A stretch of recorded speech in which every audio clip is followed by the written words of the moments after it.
I'm George McDonagh on behalf of the Galway Race Committee. It gives me great pleasure to invite you all, members of the club at the Galway Races, to a chat with Robbie Power. Of course, Robbie Power, Cheltenham Gold Cup winning jockey, twice a Galway Hurdle winning jockey and a Galway Plate winning jockey, and a man who has ridden many of the top Grade 1 races in this country over the last number of years, and will give us an insight going forward to this year's Champion Hurdle and the Cheltenham Gold Cup. And a very good afternoon to you, Robbie. Good afternoon, George. How are you? Very well, Robbie. Robbie, we're here in Galway, and the Galway race is, of course, only a couple of months away. And it's a track that was very good to you, has been very good to you. You've enjoyed two successes in the Galway Hurdle, and in 2003, I think it was, nearly a moose won the Galway Plate for you. I think that was one of Paddy Mullins's last major winners as a trainer, and it was a great day for you. Yeah, probably one of Paddy's last big winners, and probably my first big winner. It was the win that really kickstarted my career. The Galway Plate's an iconic race, and to win on nearly a moose was one of the biggest thrills of my riding career. Anyway, it's a fantastic race, and that was way back in 2003. I finished second on Burn and Turn in 2016, I think it was. So it's a tough race. I've tried every year since and I haven't got back to win it yet. So it's a tough race to win. It's a very tough race to win, and contrast that with the Galway Hurdle. And I thought, looking back the last couple of days on Miss United, it was an armchair success on Miss United, of course, following up the Rebel Fitz win, and a great day for Mick Winters. And it was a day that sparked marvellous scenes in the Winners' Enclosure at Galway. Yeah, it was. I'll never forget that day in Miss United. The rain, it never stopped raining in Galway from when we finished racing on the Wednesday until racing on the Thursday, and the ground was as soft as I've ever ridden in Galway. But Miss United was well weighted. She 10-7 on her back, and when you look back in hindsight, if I got beaten on her, I'd have been lynched, because she went on to achieve fantastic things after that on the flat. She never ran over hurdles again, but she achieved unbelievable things on the flat, third in the Alaska Gold Cup and won a Goodwood Cup.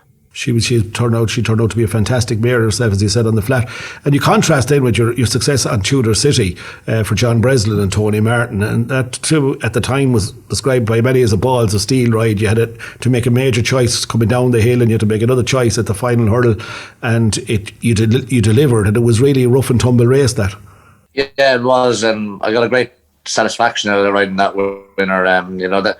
Them tactics are not easy to pull off, especially around Galway. It's a sharp track up and down the hill, and you have to be patient, and was given huge confidence by Tony Martin going out that to take a chance, and if it doesn't work out, it doesn't work out. So when you're given them instructions, it gives you the confidence to try it, and thankfully for me, I had a horse that was able to fill the gaps when they all opened. But when you ride a winner around Galway like that, it's a hold-up horse and you need plenty of luck, it gives you great satisfaction. It certainly does. Like, we move on to Cheltenham, we're all getting ready for the Cheltenham Festival. It will be different in Cheltenham. Last year's Cheltenham Festival was the last time we've seen massive crowds on a race course, and we do hope in the future we will all see them again sooner rather than later. But your first success at the Cheltenham Festival, I think, was that Boston's Angel in the RSA Chase. It was a very, very gritty success, if I remember, on the day, from Jesse's Dream. Yeah, that's right. Boston's Angel was my breakthrough. I'm very, very unlucky half an hour earlier with Oscar's Well. Oscar's Well, yes. What was the Neptune back then? He was in front jumping the last and stumbled badly after it.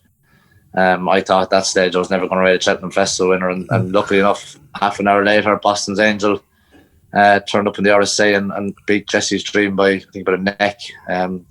He was never the classiest workhorse at home right out there, but he was all guts and heart. He was a real tough horse. He won 3 Grade 1s that season, and went off 16-1 for the RSA after winning 2 Grade 1s before that, which is quite unusual. But he was never flashy, but he was tough. He was just what you want for Cheltenham in a race like the RSA. He's real tough and gutsy.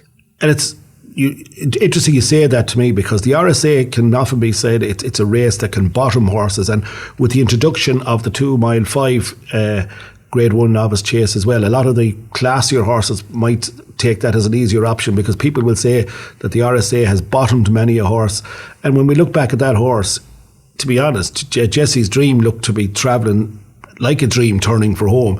For a stride or two you looked in trouble, but it's really when stamina kicked in coming up that hill, the complexion of the race changed once again back to your advantage. Yeah, exactly. I mean, there's no doubt Jesse's Dream travelled much better than I did throughout the race, but I knew turning to the second last, if I could get Jesse's Dream off the bridle, that my lad would out battle him. and that's how it worked out. Got a good jump at the last, and I had Timmy Murphy off the bridle on Jesse's Dream at that stage. So once Timmy was scrubbing, I knew there was not a lot left, and I might have the guts up the hill. He probably wasn't the classiest Grade 1 winner I ever rode, but as I say, he made up for that in heart and guts. And you had Super Sunday as well, of course, a horse that won a handicap but turned out to be a very, very classy horse as well, following on from his success in the Coral Cup. Yeah, it just goes to show you what you need to win handicaps in Cheltenham. Like Super Sunday had arrived in Jesse's yard that autumn and had taken a long time to come right. He was only starting to, his form was gradually improving with each run, and as it turns out, he was a Grade 1 horse in a handicap, and that's the kind of horse you need, an improving horse to go into them big handicaps to win a race like the Coral Cup. He went on to win 3 Grade 1s afterwards, was placed I think in about 12 or 13 Grade 1s in the first 3 and 12 or 13 Grade 1s, so he was a hell of a good horse. Second in the Stayers hurdle, so that was great confidence that year to get that win on Super Sunday, the Coral Cup, because we'd sort of mapped the race out for him from Christmas time. And then that led on to Sizing John. There's no jockey riding or who's ever ridden said they always, in jump racing, they want to win either the Grand National or the Cheltenham Gold Cup. You've done both. You did the Grand National and Silver Perch. Gordon Elliott's first flagship winner across Channel before he ever had a winner here in Ireland. But Sizing John, to me, and I've watched this race again recently, it was a race, I think you might have missed a ditch at the top of the hill, but it was a race that everything fell into position for you, I thought, from coming down the hill. It was obviously a wonderful thrill for you.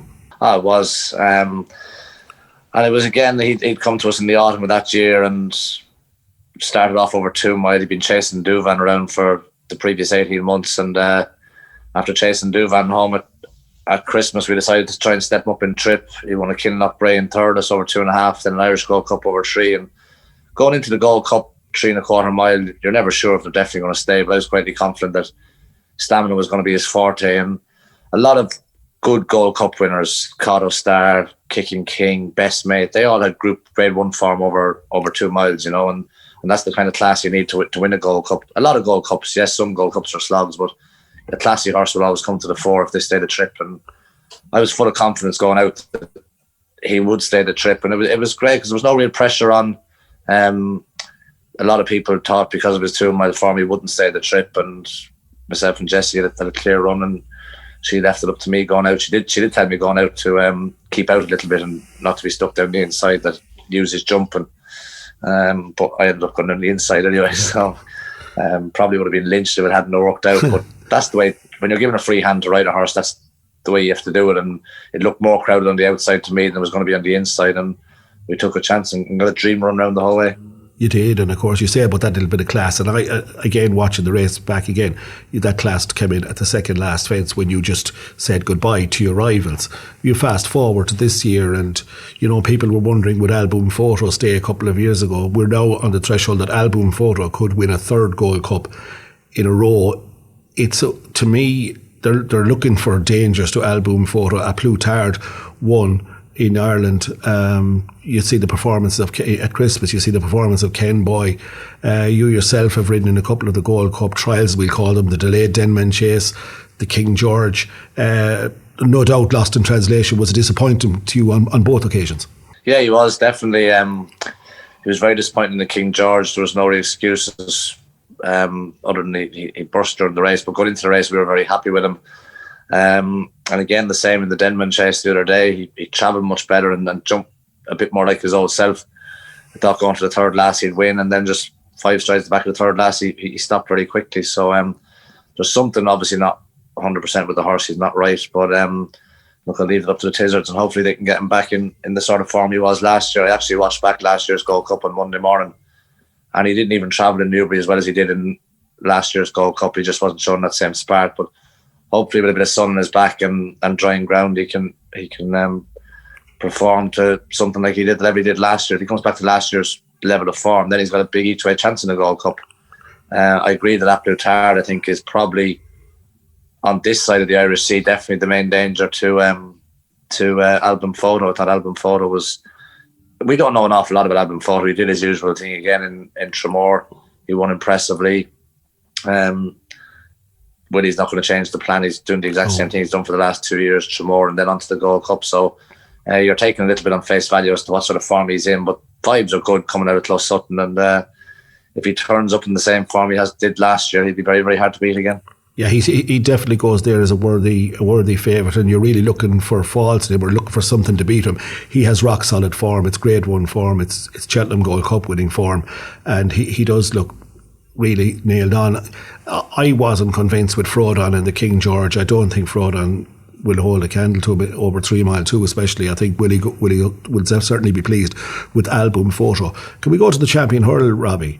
And it's intriguing this year that we've 2 mares at the top of the market. We have Epitante, the reigning champion hurler, and Honeysuckle. Both will be getting the mayor's allowance. How significant is that mayor's allowance, do you feel? Oh, it's massive. It was £5. It's now £7. That extra £2 makes a big difference. And you look back to when the mayor's allowance was just £5. The quality of mayors weren't around that are nowadays. You know, we've seen them for years with Any Power. Now you come on, you have your Honeysuckle and Benny the Do as well, and Epitante.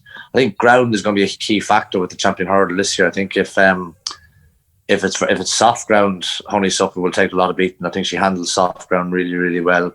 Stamina is not going to be a problem for her. I know it was soft last year when Epitante won the champion hurdle. I think this year's champion hurdle is much stronger. But if it's good ground, then Epitante is the one for me. I know she's got plenty of speed. She's all about speed. I know she was very, very disappointed in Kempton at Christmas, but she's done that before. She can throw in the odd stinker, and she did it in the Mayor's Hurdle in Cheltenham a couple of years ago. But last year in Cheltenham, she was exceptional on ground that was softer than ideal for her. Just briefly going back to the Gold Cup picture, how impressed were you with Champ's performance when finishing runner-up to Sue Royal in the Game Spirit on Sunday? I was very impressed with him, and I didn't think he would be able to travel as well as he did over 2 miles. He showed me a huge amount of pace. Your one worry going back to a Gold Cup over 3.25 miles is that will he travel a bit too strongly now after being sort of blitzed over 2 mile? But with that run under his belt, I think it was the right decision from Nicky Henderson to run him over 2 mile rather than go 3 miles on soft ground in Newbury on Sunday. So he's got a race into him. The horses come off the bridle. Everything worked out well. If he hadn't made a mistake at the last, I don't think he'd have won, but he would have given So Royal all of it. So it was a very good performance. And again, as I said earlier on about Size and John, them horses with genuine Grade 1 form over 2 miles, Aplutard has that and Champ has that. So they're the 2 horses that are going to be the big dangers to Album Photo. In one word, I'll give you a choice of any horse going into Cheltenham. What would you like to ride? I would love to ride Shacklin Poursois again. I was lucky enough to get a spare ride in Punchestown when he won his novice chase, the Grade 1 novice at the festival there a couple of seasons ago, and he's just been flawless this season. Willie gave him a prep run before Leopardstown at Christmas, and I thought his performance at the Dublin Racing Festival, Paul Townend held on to him for a little bit longer, and I thought he was even more impressive. The race is going to be set up for him with the likes of Politolog there to go a good gallop. So yeah, I'd love to have another go on Shacklin Poursois. Well, Robbie, thank you very much for joining us, and I think everybody at Galway Races and all the members of the club would like to thank you for taking your time out to join us this afternoon, and wish you every success at the Cheltenham Festival, and we look forward to having you back in Galway in July and hopefully be aboard another big race winner. Robbie Power, thank you very much for joining us. Thanks a million, George.